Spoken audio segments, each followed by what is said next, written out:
Taman Istana Kensington bercahaya lembut di siang hari itu. Musim semi telah benar-benar menyapa, mencairkan udara pagi. Bunga-bunga mawar bermekaran dengan anggun. Sebuah pesta kecil di taman diselenggarakan oleh keluarga kerajaan. Suasana dibuat sederhana, tenang, dan penuh kesopanan. Sebuah kesempatan untuk bernapas sejenak dari rutinitas padat. Putra William dan Putri Kate datang bersama kedua putra-putrinya, George, Dan, Charlotte. Mereka mengenakan pakaian pastel yang ringan, seperti warna musim semi itu sendiri. Dengan langkah kecil yang riang, mereka berlarian di atas rumput hijau yang masih basah karena embusan-embus pagi. Di tangan George tergenggam es krim vanila, lembut dan manis seperti senyumnya saat itu. Ia mengejar Charlotte dengan riang, tertawa-tawa kecil. Sesekali mengibaskan tangannya agar es krim itu tidak menetes di Sadit Lane. Para tamu berkumpul di sekitar meja teh, sementara alunan musik lembut mengisi ruang kosong antara percakapan. Ini adalah salah satu dari sedikit momen ketenangan dalam dunia yang selalu serba terburu-buru. Namun, seperti gelombang kecil yang mulai mengganggu permukaan, air yang tenang, suasana perlahan berubah. Ratu Camilla tiba, didampingi anak-anak dari putra sulungnya, Tom Parker Bowles. Di antara mereka ada Freddie, anak laki-laki kecil yang dikenal memiliki energi besar, dan geraknya tak bisa diprediksi. Awalnya, semua tampak biasa saja.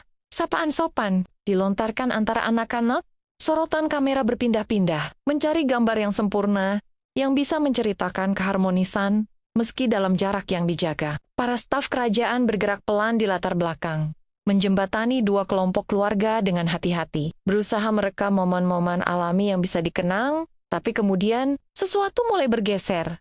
Ada ketegangan tak terlihat yang mulai menyusup, masuk, seperti angin yang berubah arah tanpa aba-aba. Seperti bayangan yang melintas cepat di atas wajah matahari. Tak semua orang menyadarinya, tapi bagi yang memperhatikan, terutama bagi hati seorang ibu yang tahu betul cara membaca bahasa, diam seorang anak. Ada sesuatu yang mulai retak, dan dalam sunyi itu, George, sang putra kecil, masih berdiri dengan es krim di tangan. Belum tahu bahwa beberapa detik lagi, hari cerahnya akan tersentak oleh sesuatu yang tak bisa ia hindari. Sesuatu yang nantinya akan membuatnya menunduk diam, bertanya dalam hati, apakah aku tidak terlihat? George dan Charlotte, yang sejak tadi berlarian dengan bebas di atas rumput, mulai terasa ragu-ragu langkahnya ketika rombongan Ratu Camilla mendekat. Ada sesuatu dalam udara saat itu, bukan kebisingan, bukan keributan, tapi sebuah perubahan halus. Seperti saat langit yang cerah, tiba-tiba diselimuti kabut tipis, para tamu dewasa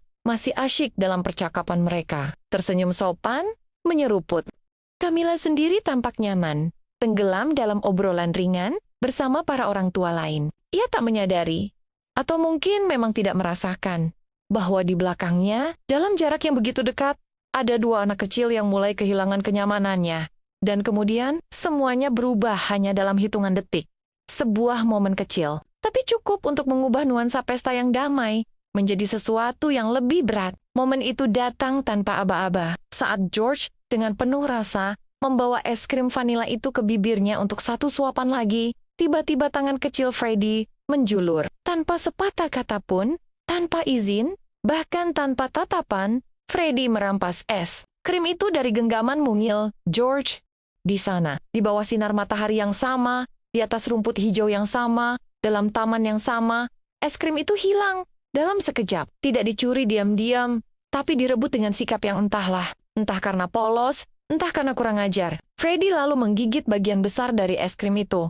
Tersenyum kecil, seolah baru saja memenangkan pertandingan. Lalu membiarkan sisa es krim itu terjatuh ke tanah. Mencair pelan di atas rumput rapi, yang tadi pagi masih basah oleh embusan-embus. Musim semi, tidak ada teriakan, tidak ada tangisan langsung. Sejenak, semua orang terdiam. Bahkan staf kerajaan yang biasanya sigap, terlalu terkejut untuk bereaksi. Dan di tengah semua itu, George berdiri, masih dengan tangan terulur, masih dengan bekas rasa manis di lidahnya, masih dengan senyum yang belum sempat lenyap sepenuhnya.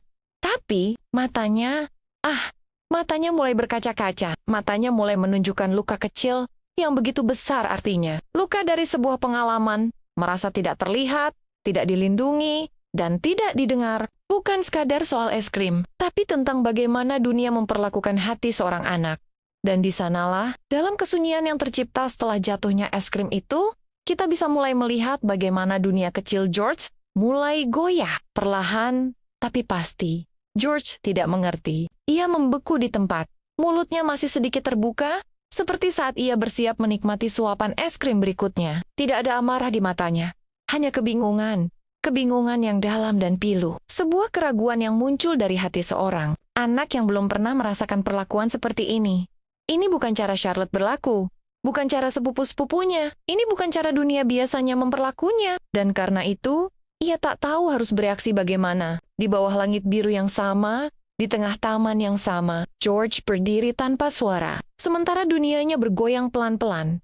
Charlotte menyadari hal itu lebih cepat daripada orang dewasa di sekitar mereka. Ia menoleh pada kakaknya, lalu mencoba menyentuh tangannya. Gerakannya lembut, penuh naluri seorang adik yang tahu bahwa kali ini George tidak bisa melindungi dirinya sendiri. Lalu datanglah hantaman itu. Bukan fisik, tapi sebuah benturan batin yang membuat tubuh kecilnya gemetar. Rasa kaget itu berubah menjadi air mata. Pipi George basah dalam hitungan detik. Ia mencoba menahannya. Sungguh, anak-anak juga ingin menjaga martabat mereka, tapi emosi itu terlalu besar, terlalu tajam untuk ditahan sendirian. Ia berdiri di sana, dengan rasa malu yang menusuk dada, bingung, dan hati yang mulai retak-retak. Para staf kerajaan yang berdiri dekat tampak terkejut. Salah satu dari mereka sudah mulai maju, tapi kemudian ragu. Mungkin karena protokol, mungkin karena tak tahu apa yang lebih pantas dilakukan. Mendekap atau menegur. Dalam situasi seperti ini, kadang kasih sayang harus bertengkar dengan aturan. Pesta di taman yang tadinya begitu anggun, penuh senyum dan musik lembut, kini berubah. Ada semacam ketegangan yang tak bisa disembunyikan lagi. Beberapa tamu berpura-pura tidak melihat, sibuk dengan cangkir teh mereka. Tapi udara sudah berbeda. Riuh rendah percakapan mulai surut, seperti ombak yang mulai mundur dari tepi pantai. Charlotte akhirnya memeluk George. Ia tidak berkata apa-apa. Tidak perlu, karena terkadang pelukan adalah bahasa yang paling dimengerti oleh hati yang sedang sakit. Dari jauh, para hadirin bisa melihatnya. Es krim yang jatuh bukan hanya membuat noda di rumput. Ada sesuatu yang lebih dalam yang ikut runtuh hari itu. Ilusi harmonisasi, bayangan kesempurnaan, dan mungkin kepercayaan seorang anak bahwa dunia selalu baik padanya. Tapi Freddie tidak berhenti di situ. Kebanyakan orang berharap insiden itu akan berakhir sebagai kenakalan kecil, kelakuan buruk yang bisa dianggap remeh saja. Tapi Freddie mendekati George lagi.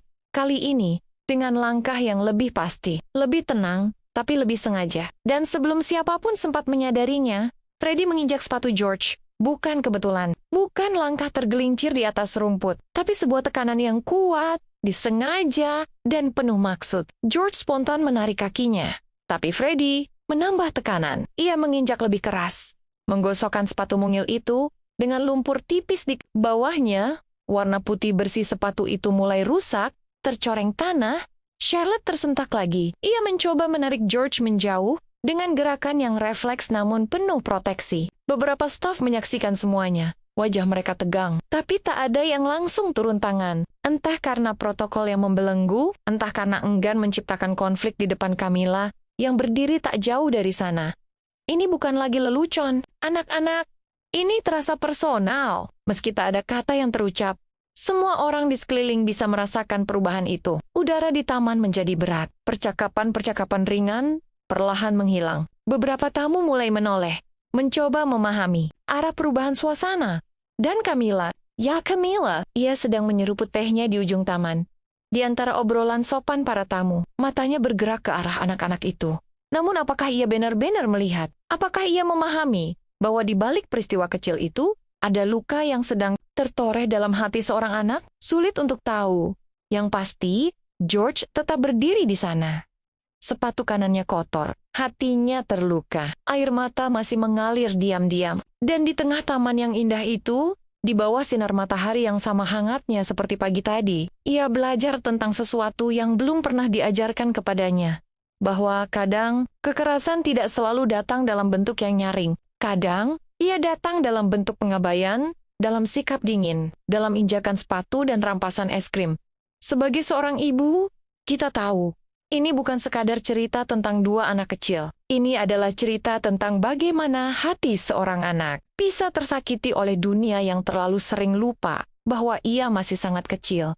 Dan mungkin inilah saatnya kita mulai belajar mendengar suara-suara kecil itu. Suara yang tidak terdengar, tapi berbicara banyak. Suara yang memohon, aku juga butuh dilindungi. George tetap diam, menahan air mata yang enggan pergi. Bingung, malu dan terlalu kecil untuk melawan. Tapi di tengah sunyi itu, Charlotte bergerak. Tanpa menunggu aba-aba, tanpa membuang waktu dengan kata-kata, ia meraih tangan George dan menariknya pergi. Gerakannya lembut, tapi tegas. Seperti seorang adik yang tahu lebih dari sekadar apa yang terlihat di permukaan. Ia membawa George menjauh dari Freddie, menjauh dari tetepan-tetipan yang mulai mengarah di ujung taman. Di tempat yang lebih sepi, Charlotte berhenti. Ia tidak berkata apa-apa. Ia hanya berlutut, menatap sepatu kakaknya yang kotor, lalu dengan tenang mulai menggunakan ujung gaunnya sendiri untuk mengelap lumpur itu. Tidak berhasil, tentu saja. Noda itu tidak mau pergi begitu saja. Diam. Usaha kecil itu berkata segalanya. Aku ada di sini. Aku tidak akan meninggalkanmu sendirian. Seorang staf akhirnya menyadari bahwa ini bukan hanya insiden kecil. Ia mendekat dengan cepat, membawa tisu, lalu ikut berlutut di sebelah mereka. Charlotte menerimanya tanpa riuh, tanpa protes, dan terus mencoba membersihkan sepatu itu, meski sudah jelas tak bisa kembali seperti semula, sambil mengelap. Matanya melirik ke arah para orang dewasa, khususnya pada ayah dan ibu mereka. Pandangannya cukup jelas. Ini bukan hanya urusan kami. Ini juga urusan kalian dari Keyohan. Kate berdiri dengan punggung tegak, wajah kaku. William diam dengan rahang terkunci rapat. Mereka mungkin tidak melihat semua detailnya, tapi cukup untuk tahu anak mereka sedang tersakiti. Dan kemudian, William mulai melangkah menuju anak-anaknya, menuju George yang masih berusaha menahan tangis, dan menuju Freddie, si pelaku keributan. Tapi sebelum langkah itu, sampai pada tujuan, sesuatu yang lain menohok hati para saksi Camilla. Ia sudah melihat kejadiannya. Setidaknya sebagian, ia sempat menoleh saat sepatu itu diinjak, dan jelas melihat senyum kecil Freddie yang kembali dengan rasa puas. Namun alih-alih memanggil cucunya, alih-alih menegur, atau setidaknya menunjukkan penyesalan, ia tertawa kecil, ringan, santai, seperti sebuah isyarat bahwa semua ini hanyalah kenakalan biasa. Boys will be boys, katanya pelan, cukup keras untuk didengar oleh orang di dekatnya. Tidak ada penyesalan, tidak ada belas kasih, tidak ada usaha untuk memahami bahwa hari ini seorang anak telah merasakan luka yang mungkin tidak akan dilupakan. Dan bagi mereka yang mendengarnya, kata-kata itu terasa seperti angin dingin yang tiba-tiba menyusup masuk ke dalam taman yang hangat, sebuah pengabaian. Dalam bentuk yang paling menyakitkan, Kate melihat semuanya. Dari kejauhannya, perubahan pada dirinya terasa seketika. Tubuhnya yang tadi rileks, kini membeku. Wajahnya yang biasa ramah, kini tertutup oleh ekspresi yang sulit dibaca. Seperti es tipis yang menutupi air deras di bawahnya. Ia tidak berkata apa-apa. Tapi diamnya Kate bukanlah kelemahan. Itu adalah penahanan diri yang sangat dalam. William, dari ujung taman, juga memandang Camilla. Mereka tidak saling tatap mata, tapi jarak yang tak tersambung itu berbicara banyak. Di antara mereka berdiri sebuah kesunyian yang lebih dalam dari sekadar ketidaksukaan. Sebuah pemisahan yang tidak bisa lagi diabaikan. Langkah William berubah arah, bukan hanya untuk menemui anak-anaknya, tapi untuk menyampaikan sesuatu yang tak bisa diwujudkan dengan kata-kata, sesuatu yang harus dinyatakan lewat sikap, bahwa ia adalah ayah yang akan selalu berada di belakang anak-anaknya. Saat ia sampai di samping George dan Charlotte, suasana mulai berubah. Ia tidak marahi siapapun, tidak ada suara keras.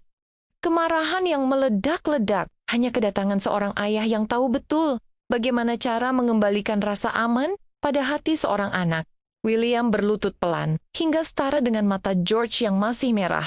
Charlotte masih memegang tangannya erat. Tanpa bertanya, tanpa menyalahkan, William mengambil tisu dari staf yang berdiri di dekatnya. Lalu, dengan gerakan lembut yang jarang terlihat di depan publik, ia mulai mengusap air mata putranya. Tapi, matanya tidak tinggal diam. Dari posisinya, ia mengangkat pandangan, menatap Freddie yang berdiri beberapa langkah jauhnya. Tatapan itu tenang, tapi penuh makna, penuh arti. Kemudian, tanpa bangkit, ia berkata pelan, "Begitulah cara kita memperlakukan keluarga." Kalimat itu melayang di udara, ringkas, tapi tepat sasaran. Seperti angin sepoi-sepoi yang tiba-tiba menjadi angin dingin yang menusuk. Freddie, yang mungkin mengira hari ini akan berlalu begitu saja, terkejut. Senyum di wajahnya memudar. Ia menunduk. Tanpa sepatah kata, ia berbalik pergi kembali ke arah Camilla. Dengan langkah yang tidak lagi percaya diri, William tidak mengikutinya. Ia tetap di tempatnya, tetap bersama anak-anaknya. Ia lalu berbisik sesuatu kepada George dan Charlotte, kata-kata yang hanya mereka yang tahu. Tapi baginya, melihat jelas bahwa ia sedang memberi mereka kekuatan, memberi mereka pengertian bahwa mereka tidak sendirian, bahwa ayah mereka ada di sini. Selalu, seorang staf menggambarkannya sebagai saat di mana putra Wales tidak hanya menjadi seorang pangeran, tapi menjadi seorang ayah dengan segala ketenangan dan kekuatannya. Para tamu berpura-pura sibuk dengan teh mereka. Tapi semua orang merasakan perubahan itu. Ketegangan yang tadinya tersembunyi kini hadir di permukaan. William telah menarik garis yang halus tapi tegas, batas antara keluarga dan dunia luar, antara perlindungan dan pengabaian. Namun, ketenangan William tidak bisa menutupi apa yang tengah bergolak dalam diri Kate. Reaksi ibu ini belum datang, tapi ia akan bicara, meski tanpa suara, karena kadang kekuatan seorang ibu tidak terletak pada apa yang ia ucapkan, tapi pada caranya menjadi diam, tegak, dan tak goyah. Dan dalam sunyi taman yang sama, ia mulai memperlihatkannya. Kate tidak berjalan mendekat. Tidak perlu, karena diamnya ia adalah suara yang paling keras hari. Itu. Dari ujung taman, matanya tak pernah lepas. Ia melihat semuanya. Es krim yang direbut, sepatu yang diinjak, air mata yang jatuh. Ia menyaksikan bagaimana William menegur dengan tenang, dan yang paling menusuk, tawa Camilla yang ringan, seolah luka seorang anak hanyalah lelucon kecil. Kate tidak marah.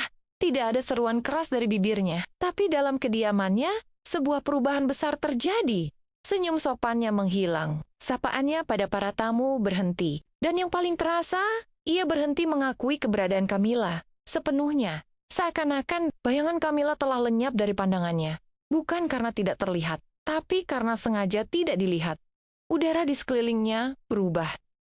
Meski tidak kasar, seorang saksi menggambarkannya sebagai angin sepoi-sepoi yang tiba-tiba membawa embusan malam yang menusuk.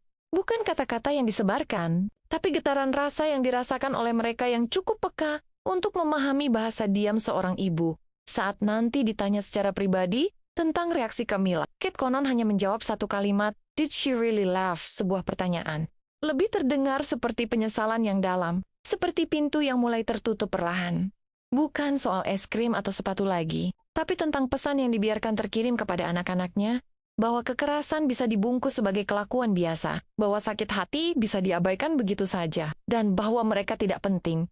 Dan yang lebih menyakitkan lagi, orang yang seharusnya melindungi justru berdiri diam. Kate tetap elegan. Ia berdiri di dekat Charlotte, menyisir rambut George dengan lembut, dan menjaga senyumnya untuk publik. Tapi jarak yang ia ciptakan antara dirinya dan Camilla adalah sebuah pernyataan tanpa suara.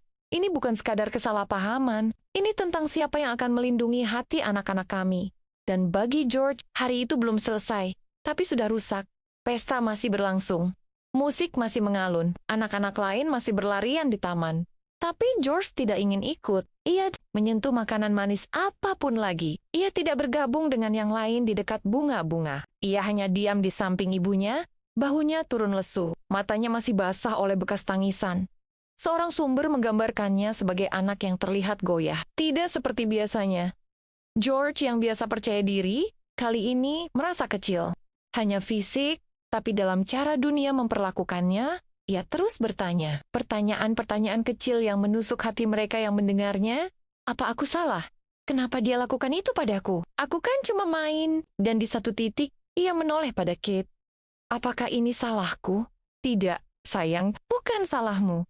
Tapi mungkin, inilah awal dari pemahaman bahwa dunia tidak selalu adil. Bahwa kadang, bahkan keluarga bisa menjadi tempat di mana kita merasa paling sendirian. Dan dalam diam, Kate memeluknya erat. Tidak dengan kata-kata besar, tapi dengan perlindungan yang tidak pernah goyah. Karena itulah kekuatan seorang ibu. Menjadi tempat pulang, bahkan ketika hati anaknya tersesat sejenak di tengah taman yang penuh dengan senyum palsu. George mungkin tidak mengatakan banyak hal, tapi luka yang ia rasakan hari itu bukan sekadar tentang es krim yang hilang atau sepatu yang kotor. Itu tentang bagaimana perasaannya, kecil, tidak diinginkan dan memolukan, di depan orang-orang, yang menatapnya tanpa tahu apa yang sebenarnya terjadi dalam hati seorang anak. George, yang selama ini dikenal sebagai anak yang sensitif dan penuh perasaan, tidak pernah merasakan sesuatu yang sedalam ini. Ini bukan lagi pertengkaran biasa antara anak. Ini adalah pengalaman yang menyakitkan, yang terjadi di bawah sorotan publik, dengan penonton yang diam-diam menyaksikan, tapi tidak turun tangan. Staf kerajaan yang hadir merasa khawatir. Meski mereka menjaga ekspresi mereka tahu, George tidak mudah tersinggung hanya karena lelucon kasar. Ia bisa kuat, tapi kali ini, luka itu mengenai sisi yang lebih dalam. Sisi yang membuatnya ragu pada dunia yang selama ini terasa aman. Mungkin inilah waktunya untuk tidak hanya melihat, tapi benar-benar melihat. Untuk tidak hanya mendengar, tapi benar-benar mendengar. Karena kadang dari luka kecil itulah lahir kekuatan besar untuk berubah. Untuk setiap ibu yang pernah merasakan pedihnya, melihat anaknya tersakiti. Kamu tidak sendirian, dan mungkin kitalah yang harus mulai mengajarkan dunia untuk lebih lembut.